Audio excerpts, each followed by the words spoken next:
Hey everyone, welcome to Singularity Computers Client Build 22 Part 6. We have a lot to get through in this video because I want to bring the build right up to the point where it's almost ready to boot. I've started installing the custom cables, the 24-pin, the 8-pin EPS and the 4-pin ATX. You're probably going to notice that I've actually redone all of the custom cables for the core components from the ground up. I've been training new people lately. I can't be a one-man army forever. I need a bigger team so that I can make more videos, build more systems, and I like to throw people in the deep end, give them a challenge. I find it's the best way to learn. And a couple of mistakes were made on these cables which certainly weren't going to get by me, so I redid all of them, and I took the opportunity to make longer PCIe cables because I've decided to take a different cable routing, which you're going to soon see once they're installed. Something that a lot of you will definitely be happy about, I certainly am. We are not going to be using the Thermaltake ring fans. I mentioned a number of fans which would look incredible in this build in the last video, including the new Corsair magnetic levitation bearing fans, Noctua Redux, and EK Vada. Now, I was very torn. It was a difficult choice. I love all of those fans equally. A lot of you wanted me to use Noctua Redux, and in the end, I settled on EK Vada for a couple of main reasons. First of all, the color scheme. The color of these blades is almost a perfect match to the custom paint job, the motherboard, and a number of the other components. And the black frames are just going to blend into the black background of the radiator extremely well. And these fans are so understated, elegant. There's nothing unnecessary about them. And they have a beautifully designed blade. Also, from recent testing, the 1150 RPM version of these fans, which I have here, is the quietest fan I have ever used. You can see I've already modified the fans. I've sleeved the cable back into the center. So I've cable tied them there. I had to widen up the slot for the cable. I've shortened the cables massively, and that's because I want all of the cables to match in length. And I'm then going to build custom extension cables for them. So I'm about to install the fans, and all of the different radiator brands have, well, there's 3 different thread sizes that are used. M3, M4, and 632. So this XSPC radiator uses 632, so I'm going to be using SingularityComputers custom 632 black buttonhead Allen key bolts in combination with black M4 washers. So this is the cable that I've built, which is going to power the pump from this 90-degree Molex connector here and the fans from this Molex connector on the end. So I'm powering the fans through a Mod My Toys fan splitter.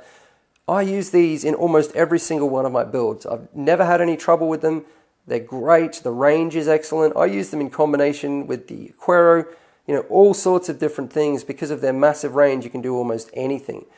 And this is a Molex to 5 3-pin splitter, which is just going to be perfect for this build and such a clean way of doing things with this cable. I've also modified the cables for the pump. So the only custom cables left to do now are the extension cables for the fans. So I have the connectors, pins, and wire for that here. And I also still need to sleeve the front panel cables, and then the custom wiring is done. And finally, I can start on this water cooling loop, which I'm really excited about.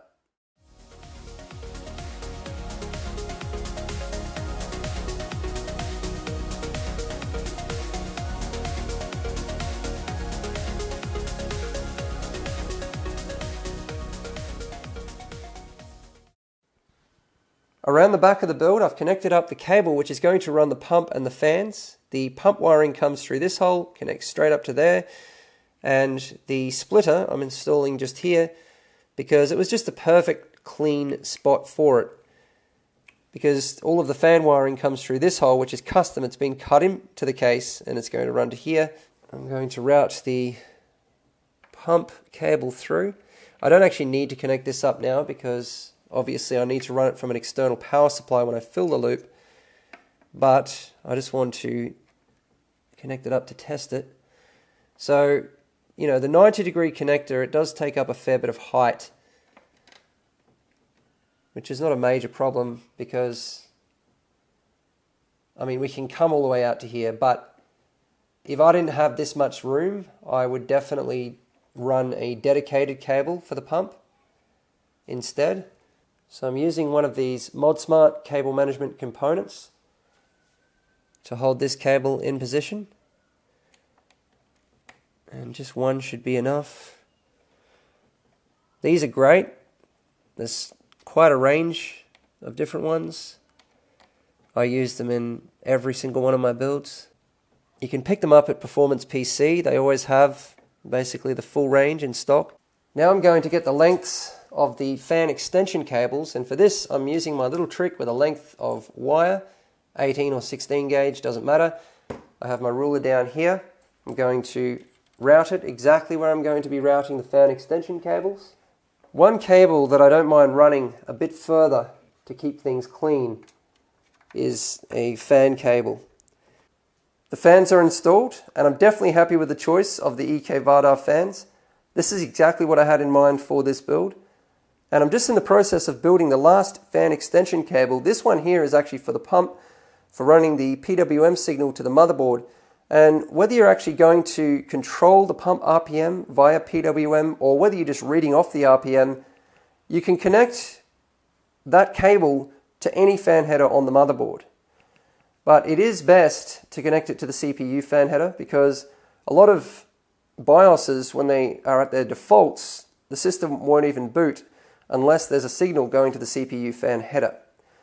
Obviously just a safety measure, but it can get a bit annoying if you're doing some overclocking. Every time you reboot and default the settings, you have to change that setting again. So, I'm always inclined to connect it to the closest header so that there's the least amount of cable mess possible. So, probably a header down there. But for convenience, I usually connect it to the CPU fan header.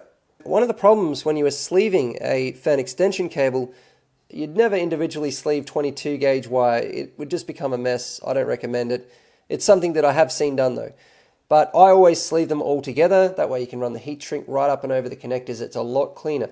The thing is, as you sleeve them, obviously you're going to lose the pin out, and there's really no way to avoid that. With a short cable you might be able to get around it, but with longer cables, the wires end up twisted up and there's nothing you can do. So obviously you need to mark them, and I just do this with a texter. So you just make a decision, okay, the one on the end here with the connector up this way, let's do this one in red, and do the middle one in black. If you want to, you can actually mark what they are by color, whether they're positive or earth. So the heat shrink I'm using here is SATA heat shrink, MDPC-X as always. The sleeve is MDPC-X small sleeve. There we go, the last fan extension cable is done. I've completed all of the custom cables for this build. There's only a little bit left to be done when I install the lighting, which is always one of the very last things that I do. So you can see how much customizing the front panel cables cleans things up. And considering that all of these cables, or at least part of them, are in full view in every build, I consider this as absolutely vital. And you can see that even at this end, hardly any multicolored wires exposed, very, very clean. It's definitely worth doing, and how you can take this even further, and what I really want to do in every build, is customize these cables to length. But because there's so many individual wire strands, particularly for the USB 3, something like this can take you a whole day to customize the length for. And because of that, I only go that far if the customer wants me to. Now, I was just starting to get really excited about starting on this water cooling loop when I was doing my final checkover, which I always do before I start a loop, and I found a very serious problem. Now, I always make a rule of redoing any water block installations that have been done by somebody else, mainly graphics card water blocks. But for some reason with this build up until now, I'd overlooked it. Now, I'm going to show you this because it's a great example of something that can really help you with GPU water block installations. Don't let this put you off doing the installations yourself though. Now, I'm not sure if you're going to be able to see this on camera, but there's actually a good 1mm gap between the memory and the water block. And this is going to kill the graphics card. Maybe not straight away, but there will be crashes and problems and instability, and eventually it's going to fry. If there are other parts of the card, power delivery components that are not making contact, it will fry very soon after it comes under load, potentially. Now, the reason I picked this up is because you'll notice that there's a bow in the PCB. It's only slight, but there's definitely a bow all the way across. Every time I do a graphics card water block installation myself, that is the first thing that I check. Is the PCB perfectly straight? If it's not, I redo the installation. It means that you've made a mistake. So that is a great way of checking if you have proper contact, because I don't like the idea, most water block installation guides will say, install the water block, then remove it again to see if you have proper contact. Well, what about when you install it again after that? Do you have proper contact then? There's just no way of ever really knowing. And so how you can know for sure is by looking in the side. You can actually see all the way across. If you look around from all sides, you can see if you have proper contact. That's something you can keep in mind. But I'm going to remove these graphics cards and find out what the problem is. Okay, let's take a look at these cards. Please understand, I know most of you will, there is only one reason I'm showing this, which is purely for the sake of sharing information, just like everything else I do. So the first thing we can spot here is the amount of thermal paste which is being used, which is probably 3 to 5 times too much, but that is not really the problem here. That is minor compared to what the actual problem is. Now, take a look at the contact. So, good contact here, less and less, almost none there. No contact across here, no contact across here, and also no contact here. Now I would have done this very differently. I'd just put a solid piece through, but you'll see how I do all of this as we start to put it all back together. I'm sure most of you have spotted this by now. This is not an EK thermal pad. This is actually from the stock cooler, and it looks like a 2.5 millimeter thermal pad, so it's one of the really thick ones. So there's actually supposed to be nothing installed here at all with the EK water block, because if you take a look at where they are at the water block design, this is acetal, and acetal is basically an insulator. There's no point in making contact with it because it's not going to cool anything. So having that installed there means that the PCB is being pushed up off the water block 2 to 2.5 millimeters, looks like 2.5, more than it's supposed to be. I've finished reinstalling the graphics card water blocks and backplates. Now when I removed these water blocks, a number of the standoffs came out, and those standoffs don't normally come out. When they do, it's usually a sign of over-tightening the screws. You need to be very careful about the screws you use with graphics card water block installations, because there are always a number of different types, some of them quite similar, and they're very easy to get confused. So you need to follow the manual closely. When I was reinstalling the water blocks, I found that most of the screws were too long. And this is absolutely critical, because what it means is that they don't actually tighten. And so the water blocks were only sitting loosely in position.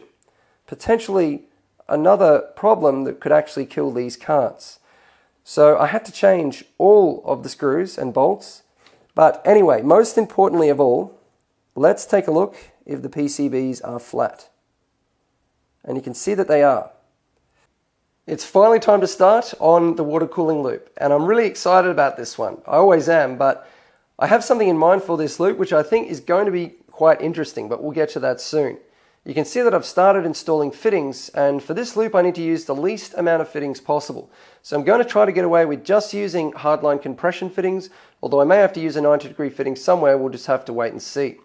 So I'm using Bits Power Black Sparkle fittings and Bits Power 16mm acrylic tube.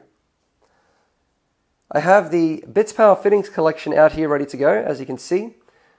I have my 12mm silicon insert for tube bending, reamer for doing the chamfer on the end of the tube, and over here I have my heat gun, which I've recently upgraded.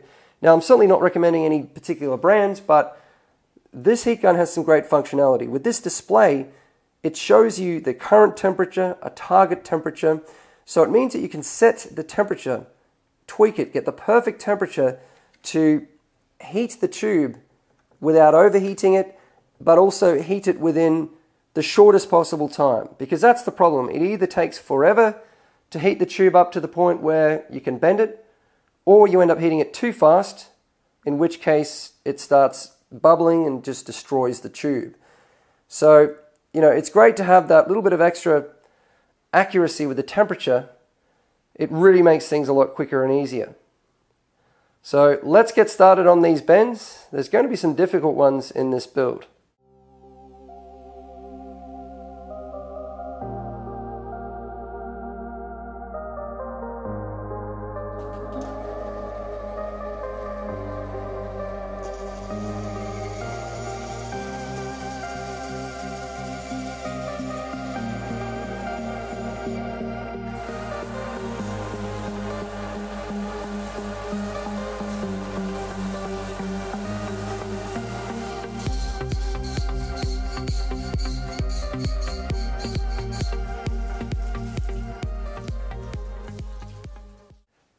Now that I've cut the tube to length, cleaned up the ends, done the chamfer, and also washed the tube out, which is absolutely critical. If there are any dust particles left behind inside of the tube or anything at all, it could become ingrained into the acrylic when we heat it, and that also goes for the insert. It needs to be very clean. Now you saw how I've marked off the bends. You can only mark one at a time because you never know how they're actually going to turn out. This first one I would usually use a fitting for. It just needs to be as close to the end as possible without deforming the end, which is actually going to be quite difficult. So let's get started. I'm not going to insert any more of the silicone insert than I actually need to because they can be quite difficult to remove. So you can see the display, it is saying 50 degrees. That's what it is currently. But the target temperature, I normally use about 350 degrees and it's perfect. So now it's showing me that it's heating. You can get an accurate timeline for when the tube is ready to bend. So always rotating the tube. If it stays in one place for any more than a second, it's going to bubble. You're better off heating it too slowly than too quickly. Too quickly means you have to scrap the length of tube. The way I normally tell when it's ready to bend is when it starts to sag on its own. You can only bend it when it's as hot as possible. So it's a really fine balancing act between too hot where it bubbles and not hot enough where you get flat spots. And all of it is guesswork, trial and error. We have our first bend. The camera battery died, so I couldn't show you, but we have plenty more bends to do. We are now going to figure out the positioning for the second bend.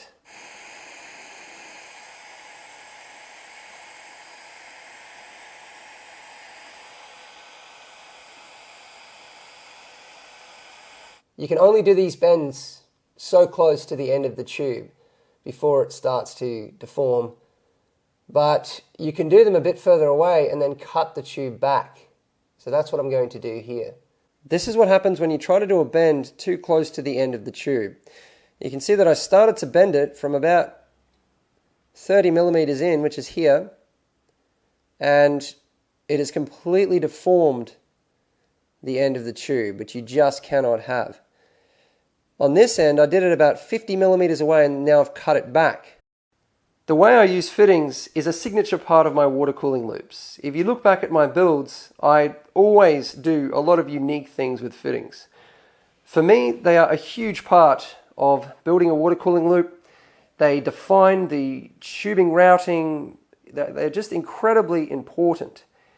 And so when I'm asked to build a loop just with hardline compression fittings, the bare minimum amount of fittings, it's something I've done before, but for this build, with what I have in mind for the loop design and the tubing routing, the whole point of it is for it to be as clean as possible.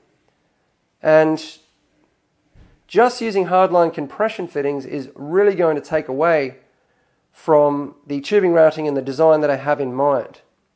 So I'm starting to play around with the idea of using more fittings, and for me there's definitely a balance between too many fittings and not enough. Because, and this is something I've talked about many times before, bending acrylic tube gets to a point where you can pass the limits of what is possible with the material, with the bending technique, and it doesn't matter how good you are, once you go past that limit, it's just going to become a mess. And for a lot of this loop, just using hardline compressions, I'm going to definitely go past that limit. And, you know, with this length of tube, with what I was doing here, I mean, if I did this again, I could get this right, but I've got many more of these kinds of, and much more difficult than this to do. So I'm certainly not giving up, but doing it this way is going against what I believe in when building water cooling loops. You know, if you take a look at everything that I've done previously. Now, I could easily just use hardline compression fittings here and do a bend, 190-degree bend like that, but that's going to look absolutely terrible. I want to follow the profile of the components, have a low profile, clean water cooling loop. And, you know, that goes for everything. I could easily do this, but the tubing routing is, you know, just going to be terrible. Like, you know, I could come all the way down to here, go across there and in there. That would be an easy routing to do, but yeah, it would look terrible. So that is where fittings come in. But I'm going to have to leave it here for this part of this build log. So in the next part of the build log, I'm going to be building the water cooling loop and filling it. And I'll also move on to the test results. Thanks for watching. Remember that none of this would be possible without our patrons.